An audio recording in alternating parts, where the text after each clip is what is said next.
Do you have a growth mindset or a fixed mindset as a startup founder or really entrepreneur, any leader, any manager at work? After overseeing over 700 startups, doing 7 funded startups myself, 2 exits, consulting with dozens of companies, and working with hundreds of employees at all different types of levels in organization. I boiled it down to the growth mindset or the fixed mindset when it comes to what I see as a difference between success and just prolonged, insufferable failure. And in this video, I'm going to break down what the difference between a growth mindset and a fixed mindset means, specifically for the startup founder, and the reason it may be holding you back from achieving those milestones as far as traction is concerned, getting your product off the ground, and especially attracting investors. So stick around. We're going to go right to it. Growth mindset versus fixed mindset. In a nutshell, if you've read Carol Dweck's work in her book Mindset, you can say growth mindset is all about intelligence is not fixed, it can be learned, and a fixed mindset is intelligence is fixed. I deal with the cards that I'm given. The world is one big cosmic lottery, and you either win or you lose. A lot of ways you can describe it is the growth mindset is all about an internal locus of control. Everything, all my results, what I learn, how I succeed are within my control. And a fixed mindset is nothing's in my control. I'm lucky mud flying through space. What I got is what I got. That's it. I'm just going to deal with it. I'm going to settle. I'm going to accept.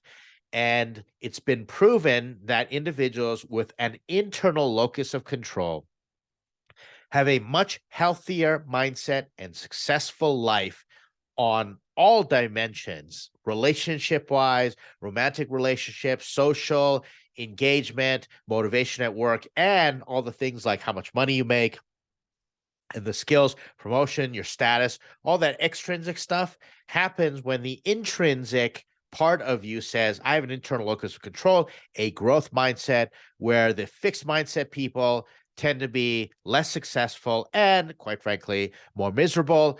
And I can cut it right down with a knife when it comes to successful and not so successful founders.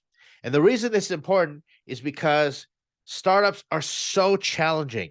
It is so hard to make a successful startup. Of all startups, only 10% are going to succeed.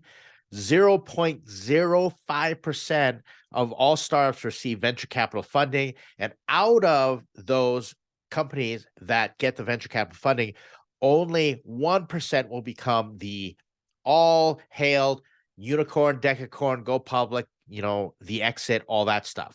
So it's the difference between growth mindset and fixed mindset. So let's break this down here. When it comes to growth mindset versus fixed mindset, we're going to look at challenges. What happens is the growth mindset embraces challenges where the fixed mindset avoids challenges. And I would say if you're a startup founder, you are going to embrace challenge anyway, because most startup founders are working on problems that haven't been solved before with unique solutions that haven't seen before, doing things nobody's done before. And it's quite lonely, I confess, because it's not the same entrepreneurial pathway as a small business owner or someone who goes to college and gets a job, like all our parents told us to, get a haircut and get a real job, clean your act up and don't be a slob. Okay. That was like a song, I think. That's it. Yeah. That, I listened to growing up. So these are the challenges that come with being a startup founder. So if you are just willing to embrace a challenge, hey, this is a hard problem, but I'm going to embrace it. I'm going to embrace that challenge versus avoid the challenge, take the easy way out, the path of least resistance. Well, you have a growth mindset. You're starting to get there. The next are obstacles. Startups are filled with obstacles. You get challenges all the time.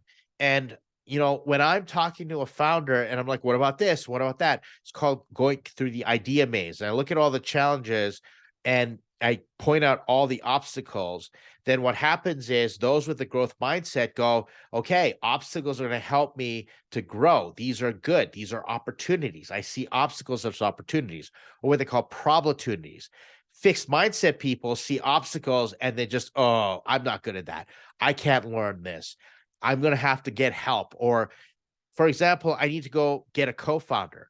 A lot of times people with the growth mindset will say, I need a co-founder because I want to share this journey emotionally and I want a partner to bounce things off of. And I know that together we can learn and become better. Where co-founders with, or founders with a fixed mindset say, I suck at this. I can't do it. I'm not going to learn it. I need to find somebody who's better at me in doing it, which is what a growth mindset might do. But it's because I can't learn it. I suck at it.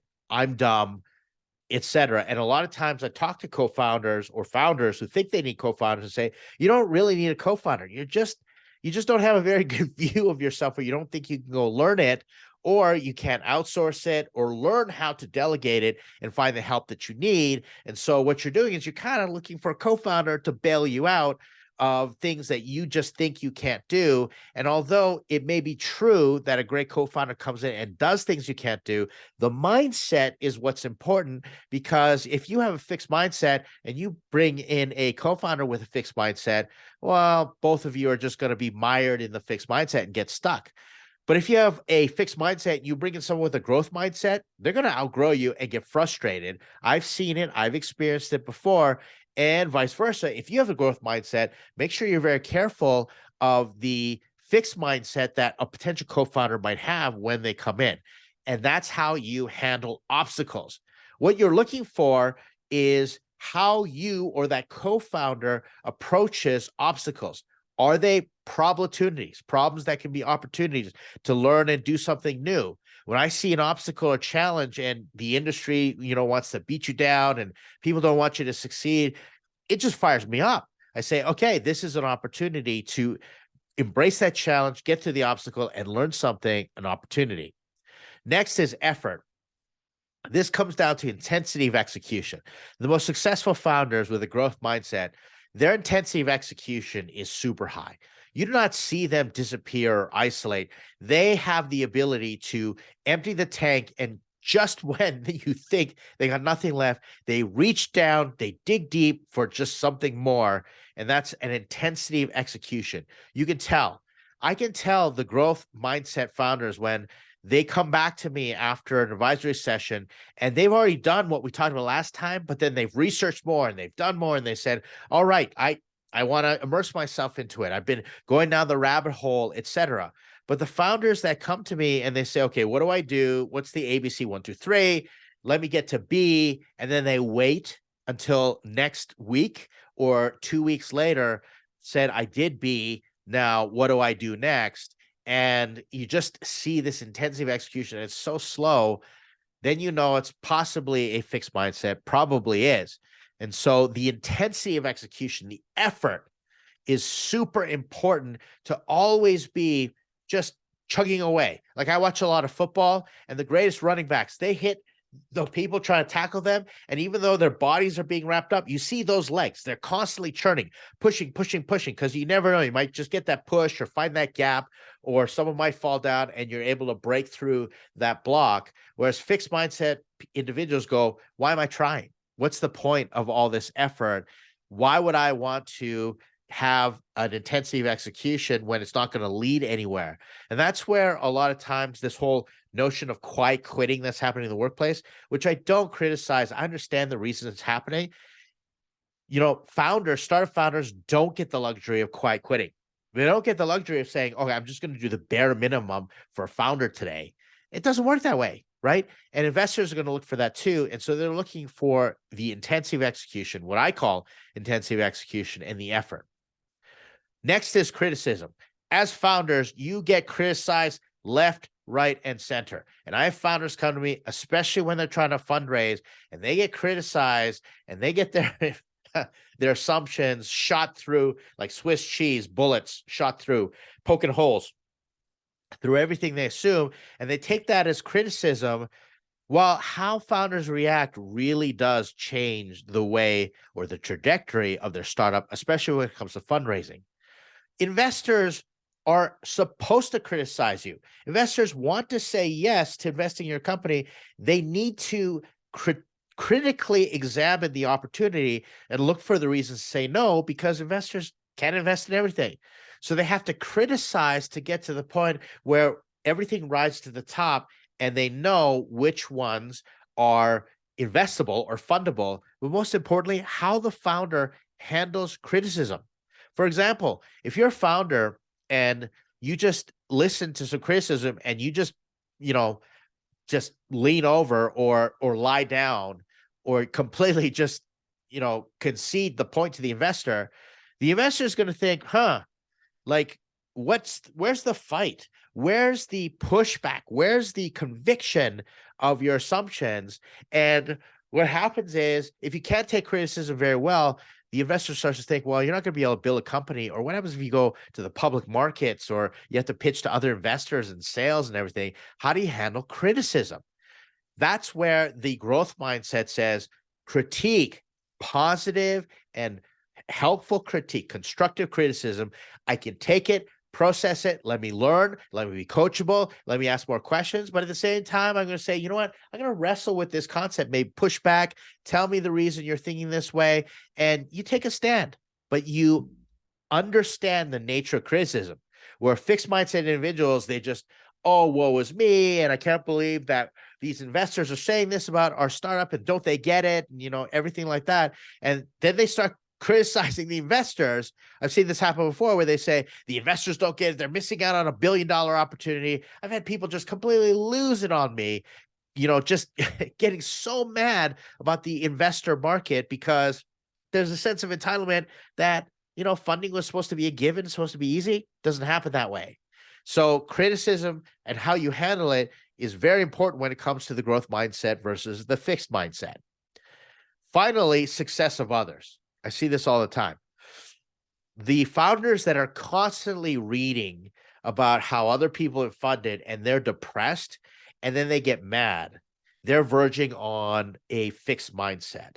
When they sit there and go, oh, this competition is going to come and eat my lunch and I'm scared of what's happening. And then they see some news and they go, how the hell do those people, they suck, they don't have a good as product, and how come they're getting funding? It just pisses me off, etc. Well, that's, a fixed mindset. And, people, individual fixed mindset founders, just really get affected by the success of others. Where if you have a growth mindset, the first thing that I say when I hear a competitor get success, I go, good for them. Like, good for them. They've clearly done something merit it, even if it's just blind luck. Okay, good for them. I'm not going to allow that to affect me. I've had investors do due diligence on my company and then ghost me and come out with a competitor. Oh yeah, I've had it. And I have said those MFers and I've got mad, but then I just said, okay, let's see who's going to be more successful. And I just said, okay, this is a challenge, obstacle. I'm going to maintain my effort. I'm going to take this as criticism. They didn't invest in me, constructive criticism, and I'm just going to out hustle. And if they become successful, great. But I'm going to do everything I can to be successful. And then I've had other competitors that just get more funding or they win the contract and I say, good for them. And actually want to analyze because success leaves clues. So if I have a growth mindset, I can say I can grow into those factors that made that competitor successful or my peer successful. Now, that doesn't mean you can't have a rival, okay? I don't think of my competition as competition, like people I have to destroy. I think of them as rivals that I want to beat in the game, but they make me better. And so I have a lot of respect for my rivals. So yeah, I get pretty competitive at times. And I go, I'm going to crush them as my rivals, not because I'm afraid or I feel bad when other people are successful, but I know my game and I want to use that to help me up my game to the next level. And that's what happens. And so, when I see someone else, receive funding or different things like that, and they're ahead of me, I want to analyze because success always leaves clues. And again, that's the growth mindset. So look at the difference and ask yourself, how do I embrace challenges? What happens when obstacles occur? Like what's my inner thought life? What's the monologue that goes off my head? Is there like a constant doom loop that you suck? Or are you saying, okay, what am I learning here? How am I growing? Not why is this happening to me? Why is this happening for me? What's your effort like? Are you sustaining your effort? How do you handle criticism, especially from people that you really want them to like you, such as an investor? And then how do you process the success of others when you see them succeed? Let me give you a quote from Carol Dweck and her book Mindset. She writes, the passion for stretching yourself and sticking to it, even or especially when it's not going well, is the hallmark of the growth mindset. This is the mindset that allows people to thrive during some of the most challenging times of their lives. I would adjust that quote and say, this is the mindset that allows people to thrive during one of the most challenging ventures you can undertake, and that is a startup. I liken startups to getting punched in the face 10 times a day and getting up. And if you get up on the 10th punch and you make it to the end of the day, victory. Yeah, this is it. And then you just get up and you get through it. And then later you realize, hey, actually, I'm getting good enough. I can throw a counter punch and maybe I'll get one punch in, the next day. And then I get to 2 punches, etc. But it is constantly being punched in the face and being taunted and challenged to get up. That is a very challenging environment, especially if you're doing a startup and you're embracing a challenge and you're trying to disrupt an industry or change behaviors or create a completely new category where people have no idea what you're doing and they can't believe that you're even doing it. And they think you're, dumb or ridiculous, and they give you every reason it's not going to work.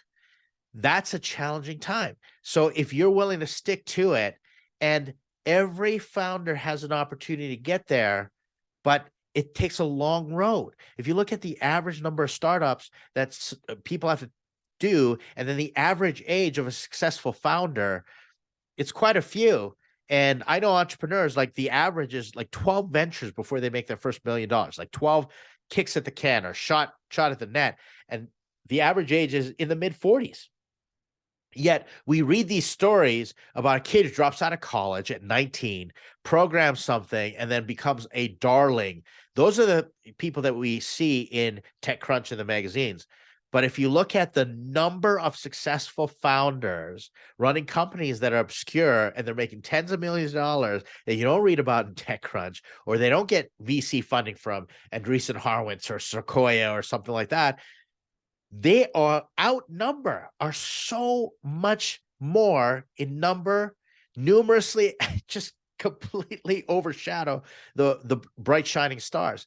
And the ones that we see in the magazines, yeah, I get it. They're super inspiring and they're great to learn from. But that's what the growth mindset is all about. You want to learn from them and analyze them instead of, they're so privileged, or they started with money, or they already had VC backing and they got so lucky. That's not the way that you approach it. So we look at the average number of people who are unsuccessful, and it's quite high. Then you look at the people who are like rocket ships and fall in that 0.01%. And then you look at, the upper echelon of that, top 10, 20% of founders who are just making a really great living, doing really great things with their startups. Everybody can grow into that. It just takes a matter of time. It is a matter of time, sustained effort, and consistency. Unfortunately, a lot of founders don't see that. They think they should be, birthing a baby unicorn, sitting in a rocket ship, ready to take off on that hockey stick growth graph on their first venture. And it's just not how it works. This is what we're talking about in terms of the growth mindset versus fixed mindset. The question is, imagine if you're in a fixed mindset, how do you get into a growth mindset? Well, read the book Mindset, The Psychology of Success. And if you're a growth mindset, how do you continue to grow in it? And then how do you help people? Well, this is where I have an investment thesis called Joy Effects. This is an exciting thing that if you're following all my stuff and you're on our websites, etc., you're going to start to see me kind of dribble out this investment thesis. That's what I'm getting to. But in the meantime, growth mindset, fixed mindset, success of a founder, especially when it comes to raising investments. Check out Carol Dweck's work. It's majorly impactful in my life, and I can validate it after years and years and years of experience, over 2 decades of experience working with hundreds of founders, employees, companies. This is how I can tell whether or predict pretty high degree of accuracy whether one founder or one startup is going to be successful versus the other. Hope this was helpful. Make sure you join us on startups.com. We have office hours around this all the time. You can contact me. We can get together and work with other founders, help you with the growth mindset. Feel free to leave a comment and ask a question. Love the responses and the comments that I can get, as well as the questions, which help me plan the next videos. Hope this has been helpful. See you in the next video.